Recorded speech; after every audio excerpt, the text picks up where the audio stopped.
myself Anamika Mishra. Welcome to Prayag ITI channel. कल हम लोग एसी सर्किट पढ़े थे और एसी सर्किट में हमने फेज डिफरेंस निकालना सीखा था। तो कल हम क्या देखे थे कि अगर कोई भी अगर यहाँ पर हम इसको रेफरेंस मानते हैं और रेफरेंस मान करके ये देखते हैं कि यहाँ पे वोल्टेज भी है, यहीं पे करंट भी है, मतलब कि सेम फेज में है। तो सेम फेज में होने के कारण हम उसको क्या कहेंगे कि ये हमारा यूनिटी पावर फैक्टर है। ठीक है, मतलब कि यूनिटी है।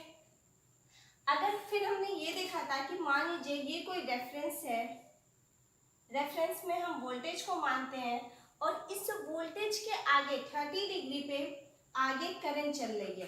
तो इसको हम लोग क्या कह सकते हैं कि ये क्या है, 30 डिग्री करंट जो है वो वोल्टेज से लीड कर रही है। क्या कर रही है, 30 डिग्री लीड कर रही है। कौन लीड कर रहा है, करंट लीड कर रही है आगे। तो और अगर हम यहाँ पे वोल्टेज को रेफरेंस माने और करंट पीछे चले 30 डिग्री, एंगल से हमें कोई मतलब नहीं है, एंगल थीटा ले लीजिए या फिर 30 कुछ भी ले सकते हैं। यहाँ पे हमने थीटा ले रखा है, ठीक है। तो यहाँ पे हम क्या कह सकते हैं कि वोल्टेज से करंट जो है वो थीटा डिग्री लैग कर रही है। तो यहाँ पे करंट का नेचर कैसा है, लैगिंग नेचर है। ठीक है, लैगिंग है।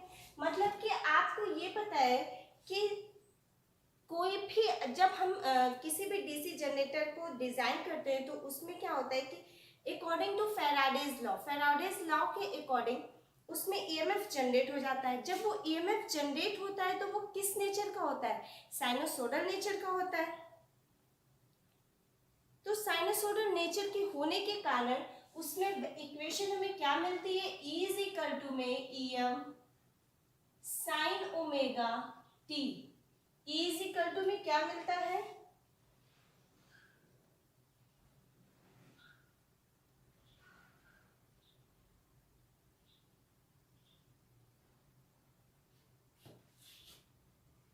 E इज इक्वल टू में क्या मिलता है, EM साइन ओमेगा टी।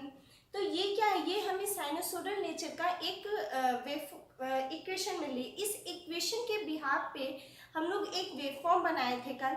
उस वेवफॉर्म में हम ये देखे थे कि जब हम 0 डिग्री से स्टार्ट कर रहे थे चलना तो वो अपने एम्पलीट्यूड या मैक्सिमम वैल्यू तक पहुंच रहा था। जैसे मान लीजिए ये था हमारे पास में, ये अपने ऐसे मैक्सिमम वैल्यू तक पहुंचा था।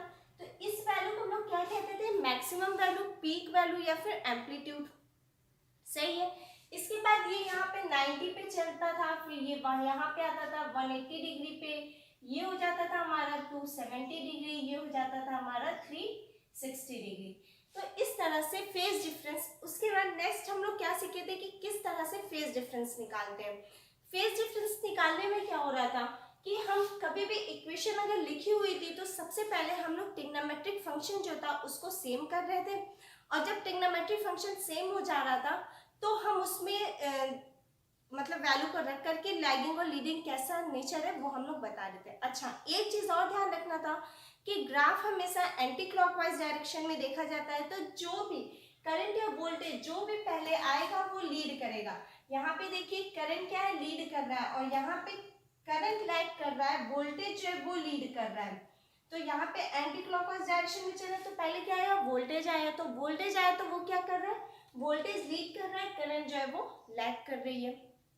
आगे बस हमने तो फेज डिफरेंस निकालने के लिए हम लोग देखिए एक इक्वेशन है हमारे पास में, E इज इक्वल टू में EM sine, E is equal to में EM sine omega t plus 60।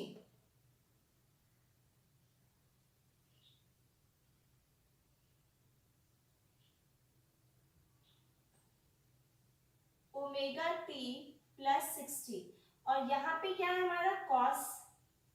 Cos कितना है, कॉस ओमेगा टी दे रखा है। ठीक है, कॉस ओमेगा टी दे रखा है। तो देखिए क्या करना है हमें, ये कॉस में है और ये हमारा साइन में है। हम इसको क्या करेंगे, ट्रिग्नोमेट्रिक फंक्शन को सेम करेंगे। तो जब हम इसे ओमेगा टी यानी कि थीटा प्लस 90 करेंगे तो ये किस में चेंज होगा, साइन में चेंज होगा।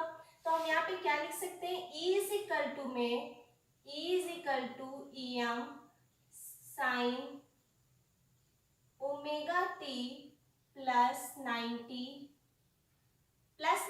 मतलब कि थीटा प्लस 90, और हमें क्या ले आना है 60 ले आना है, एंगल भी सेम करना है, तो इसके लिए हम लोग क्या कर देंगे -30 डिग्री। जब -30 डिग्री कर देंगे तो एंगल कितना आ जाएगा हमारा 60 डिग्री आ जाएगा। तो इसके हिसाब से E इज इक्वल टू में EM साइन, यहाँ पे क्या लिख सकते हैं ओमेगा टी प्लस 60 डिग्री, ठीक। और यहाँ पे I इज इक्वल टू क्या है IM sign omega T plus 60 degree. अब आप देखिए कि वोल्टेज भी यहाँ पे लीड कर रही है और करंट भी लीड कर रही है। कितने एंगल पे कर रही है 60 डिग्री के एंगल पे कर रही है। तो हम क्या कहेंगे, ये मान लीजिए कि कोई हमारा रेफरेंस था, इस पे हमने माना ऐसे, इस पे हमने माना कि क्या है कि ये 60 डिग्री यहीं पर है, वोल्टेज भी है और करंट भी यहीं पर है। तो हम ये कह सकते हैं कि ये दोनों सेम फेज में है। कैसे हैं, सेम फेज में है। तो इनके सेम फेज में होने के कारण क्या आएगा, यूनिटी पीएफ आएगा, यूनिटी पीएफ आएगा।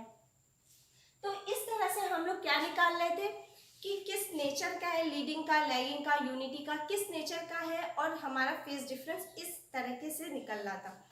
अब देखिए हम आगे चलते हैं।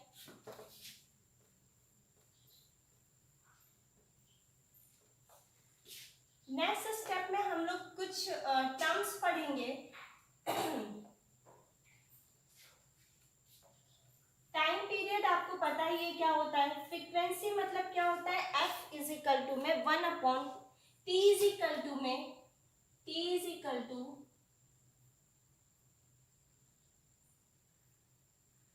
1 में F, ठीक है। तो F इज इक्वल टू हम लोग क्या लिख सकते हैं, आपको पता ही है कि ओमेगा इज इक्वल टू होता है 2πf, 2πf होता है। तो F इज इक्वल टू हम लोग क्या लिख सकते हैं, ओमेगा अपॉन में 2π हर्ट्ज, क्या लिख सकते हैं ओमेगा अपॉन में 2π हर्ट्ज। और ओमेगा क्या है हमारा, एंगुलर वेलोसिटी है, किसमें, रेडियन पर सेकंड में, ठीक है। तो उसके बाद देखिए T इज इक्वल टू में 1 टाइम पीरियड और फ्रीक्वेंसी में रिलेशन क्या होता है, T is equal to 1/f, तो ओमेगा इज इक्वल टू होता है 2πf, और F इज इक्वल टू हम लोग यहाँ से लिख सकते हैं ओमेगा अपॉन में 2π हर्ट्ज, सही है।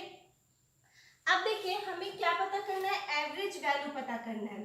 अब आपको किसी भी वेव का, चाहे वो रेक्टेंगुलर वेव हो, स्क्वायर वेव हो, साइनसोइडल वेव हो, किसी भी वेव का आरएमएस वैल्यू और एवरेज वैल्यू निकालना सीखना है।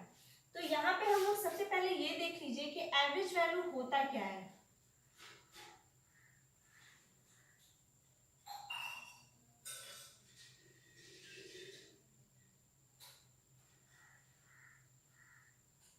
सबसे पहले ये देखिए कि एवरेज वैल्यू होता क्या है। एवरेज वैल्यू क्या होता है, it is content of DC which present in AC, मतलब डीसी का कंटेंट अगर एसी में प्रेजेंट हो तो हम उसे क्या कहते हैं, एवरेज वैल्यू कहते हैं। तो हम यहाँ पे क्या लिख सकते हैं, it is content of DC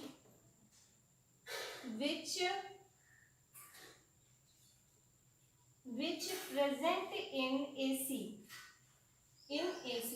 मतलब कि DC का कंटेंट हो और किस में प्रेजेंट हो, AC में प्रेजेंट हो, तो हम उसे क्या कहते हैं, उसे हम एवरेज वैल्यू कहते हैं। और एवरेज वैल्यू का फॉर्मूला क्या होता है, average value is equal to area of one cycle, मतलब कि एरिया, एक एरिया, अभी हम आपको ग्राफ बना के दिखाएंगे तो क्लियर होगा। एरिया अंडर वन साइकिल, एक साइकिल के अंदर कितना एरिया आ रहा है, और अपॉन में टाइम पीरियड, अपॉन में टाइम पीरियड, ठीक है। तो यहाँ पे आपको दो चीजें मिली कि सबसे पहले अब आपको क्या करना है, जिस वेव का अभी तक आप लोग फेज डिफरेंस निकाल रहे थे उसी वेव फॉर्म का अब आप लोग को आई एवरेज की वैल्यू निकालनी है और आई आरएमएस की वैल्यू निकालनी है। तो आई एवरेज होता क्या है, आई एवरेज ये होता है कि डीसी के कंटेंट में एसी प्रेजेंट हो, हम उसे क्या कहते हैं, एवरेज वैल्यू कहते हैं।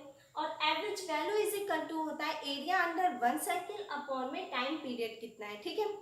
अब देखिए आपके पास बात ये है कि अगर मान लीजिए यहाँ पे कोई रेक्टेंगुलर बना हुआ है, ठीक, उसकी लंबाई क्या है L है और ये क्या है, इसकी ब्रेथ है B है। तो अगर हम इसका एरिया आप लोग लिखेंगे तो क्या लिख सकते हैं, L इंटू में B, सही है, L इंटू में B लिख सकते हैं। अब देखिए अगर हम इसके आगे चलें तो यहाँ पर एक रेक्टेंगुलर वेव फॉर्म देखें,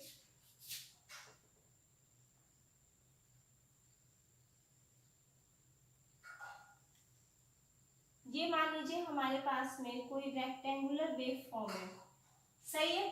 ये क्या है, एक रेक्टेंगुलर वेव फॉर्म है जिसमें हमें ये दिया हुआ है v और ये दिया हुआ है t और इसका टाइम पीरियड दिया हुआ है कैपिटल T और इसमें एक वैल्यू दी हुई है Vm। अब हमें निकालना क्या है, इसका IRMS की वैल्यू निकालनी है, ठीक है। तो IRMS की वैल्यू निकालने के लिए हम लोग क्या करेंगे, आपको पता है कि area under one cycle upon में टाइम पीरियड।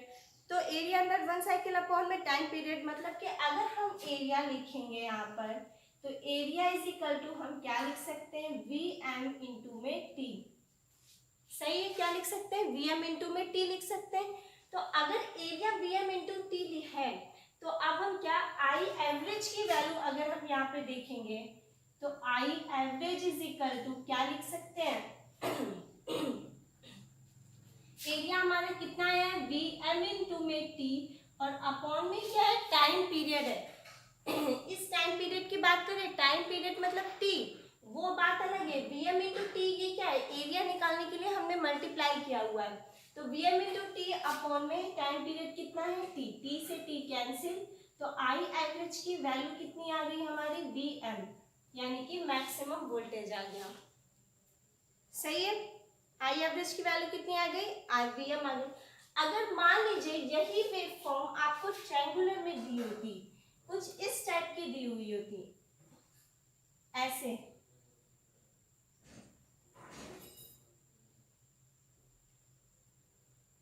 कुछ ऐसे दी हुई होती, सही है। तो हम इसको क्या लिखते हैं, हाफ इंटू में लेंथ इंटू में ब्रेथ लिखते हैं, ठीक है। जैसे मान लीजिए यहाँ की वैल्यू a दी हुई है, यहाँ पे कुछ -2 दी हुई है, तो इंटू में a करके और इंटू में -2 मतलब जो ट्रायंगल का एरिया होता है वो हम लिखते हैं। ये रेक्टेंगुलर का एरिया हमारा कितना आ गया, Vm आ गया। मतलब अगर हमें रेक्टेंगुलर वेव फॉर्म में I एवरेज की वैल्यू निकालनी होगी तो उसका आंसर Vm होगा। आपको करके दिखाए, देखिए।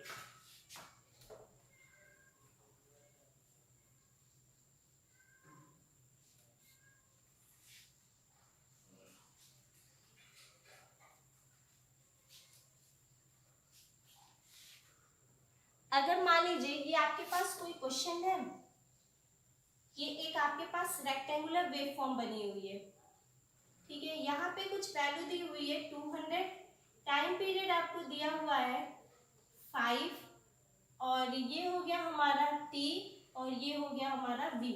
आपको निकालना क्या है, यहाँ पे I एवरेज की वैल्यू फाइंड करनी है, सही है। तो सबसे पहले आप लोग ये देख रहे हैं कि ये क्या है, ये एक हमारा रेक्टेंगुलर वेव फॉर्म है।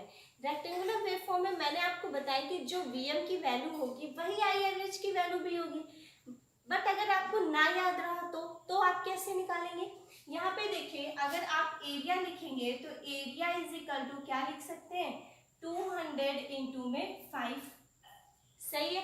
और अगर हम I एवरेज की वैल्यू लिखेंगे तो एरिया अंडर वन साइकिल मतलब कि 200 इंटू 5 अपॉन में 5 से 5 कैंसिल और 200 वोल्ट आंसर हो गया हमारा, सही है। तो कितनी वैल्यू आई, उतनी ही वैल्यू आई जितनी की Vm की वैल्यू क्वेश्चन में दे रखी थी। तो इतनी बात कंफर्म हो गई कि अगर कोई भी आपके पास रेक्टेंगुलर वेव फॉर्म दी हुई है तो उसमें I एवरेज की वैल्यू वही होगी जो हमारी Vm की वैल्यू होगी, ठीक है। दूसरी पॉइंट मैंने ये बताया कि एवरेज वैल्यू निकालने के लिए फॉर्मूला क्या होता है, area under one cycle upon में टाइम पीरियड, मतलब कि वन साइकिल के अंदर एरिया कितना है और अपॉन में टाइम पीरियड कितना है। तीसरी चीज मैंने ये बताया कि एवरेज वैल्यू होती क्या है, एवरेज वैल्यू वो वैल्यू होती है जो डीसी के कंटेंट में एसी होता है, तो उसे हम क्या कहते हैं, एवरेज वैल्यू कहते हैं। और मैंने आपको क्या बताया कि T इज इक्वल टू 1 में F होता है। T क्या है यहाँ पे, टाइम पीरियड है, और F क्या है, फ्रीक्वेंसी है। तो F इज इक्वल टू हम लोग क्या ओमेगा इज इक्वल टू हम लोग क्या लिख सकते हैं, 2 पाई F। तो ओमेगा की यूनिट क्या हो गई, रेडियन पर सेकेंड। और यहाँ से अगर F इज इक्वल टू लिखेंगे तो F इज इक्वल टू हम लोग क्या लिखेंगे, ओमेगा अपॉन में 2 पाई इंटू हर्ट्ज। इतनी बात क्लियर है। इससे पहले मैंने आपको लीडिंग लैगिंग और यूनिटी का कॉन्सेप्ट बताया था। तो आज आप आई एवरेज की वैल्यूज निकालना सीख रहे हैं, जिसमें आप लोग रेक्टेंगुलर वेव जो है उसका आई एवरेज निकाल रहे हैं। अब देखिए, जैसे मान लीजिए एक वेव आपके पास दी हुई है, कुछ ऐसी है।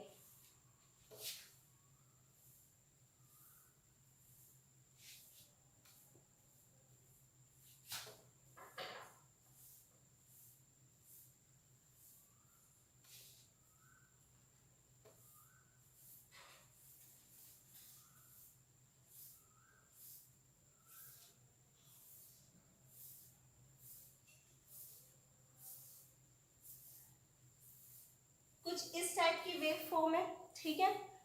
यहाँ पे क्वेश्चन में दे रखा हुआ है 0 2, ये हमारा 0 है, ये हमारा 2 है, 4 है, 6 है और 8 है, ठीक है। और यहाँ पर 10 एम्पियर, 8 एम्पियर, ये दिया हुआ है 10 एम्पियर, ये दिया हुआ है 8 एम्पियर, और यहाँ पे लिखा हुआ है -2 एम्पियर, और ये फिर से 10 एम्पियर दिया हुआ है, ठीक है। तो सबसे पहले आपको इस क्वेश्चन में ये देखना है कि कितने साइकिल के बाद टाइम पीरियड जो है वो रिपीट हो रहा है, कितने साइकिल के बाद रिपीट हो रहा है। तो यहाँ के पास देखिए आप, अगर यहाँ से हम देखेंगे तो यहाँ पे 10 8 यहाँ तक तो ठीक है। यहाँ के बाद क्या हो रहा है कि रिपीट हो रहा है, तो हम यहाँ पे टाइम पीरियड कितना हो गया, 6 हो गया। मतलब कि 6 साइकिल के बाद दोबारा वेव में रिपीटेशन हो रही थी, तो हम उतने को ही टाइम पीरियड मान लेते हैं। तो यहाँ पे टी की वैल्यू कितनी हो गई, 6 हो गई, सही है। टी इज इक्वल टू कितना हो गया हमारा, 6 हो गया। अब देखिए आपको एरिया निकालना है। एरिया निकालने के लिए आप लोग क्या करेंगे, अगर यहाँ की बात करेंगे तो ये क्या हो जाएगा, 10 इंटू में 2 मतलब कि 20, कितना हो गया, 20 हो गया, सही है। इसके बाद यहाँ की बात करेंगे तो 2 में से 4 जाएगा तो कितना बचेगा, 2 बचेगा, और 2 इंटू में -2, 2 इंटू -2 कितना हो गया, माइनस में 4, ये भी सही है, -4 आएगा। इसके बाद देखिए यहाँ पे कितना है, 8 है, और ये कितना है, 6 है। तो 6 में से 4 जाएगा तो कितना बचेगा, 2 बचेगा।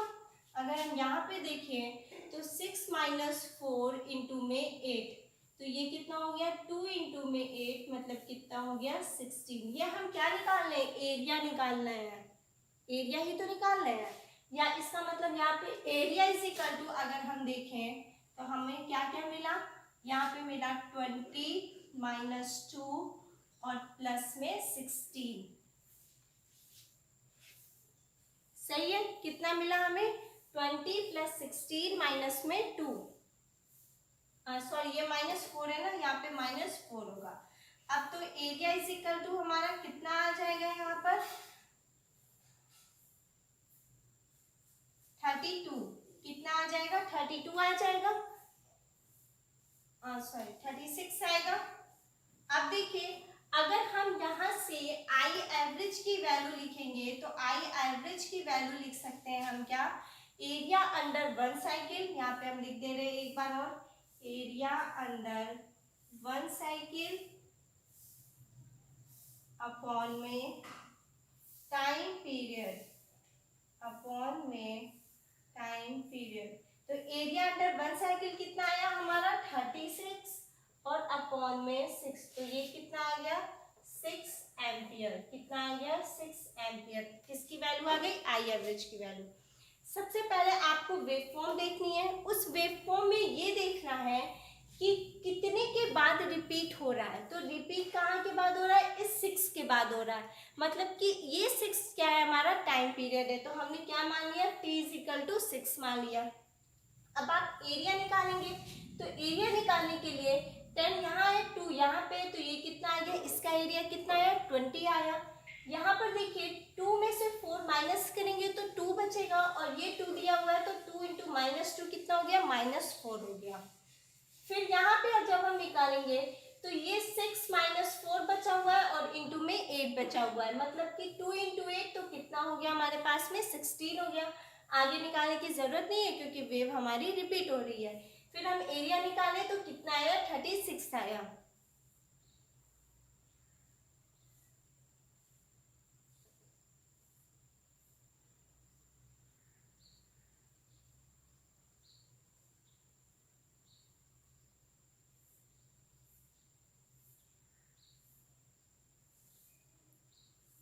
ठीक है, यहाँ पे 32 है,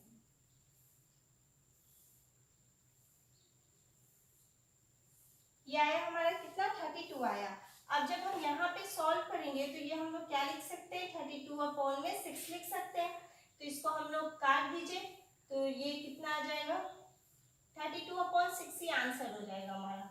और अगर उसमें निकालना हो तो निकाल दीजिए, क्या करना है, पॉइंट में। इतना एम्पियर हमारा आंसर हो जाएगा। ठीक है, आज के लिए इतना ही। नेक्स्ट वीडियो में हम इसके आगे पढ़ेंगे। आज हमने रेक्टेंगुलर वेव फॉर्म पढ़ा है, फिर कल हम लोग ट्रायंगुलर वेव फॉर्म पढ़ेंगे। इस तरह से हम लोग सारे एक एक करके वेव फॉर्म का आई एवरेज की वैल्यू और आई आरएमएस की वैल्यू निकालना सीखेंगे। ठीक है, थैंक यू।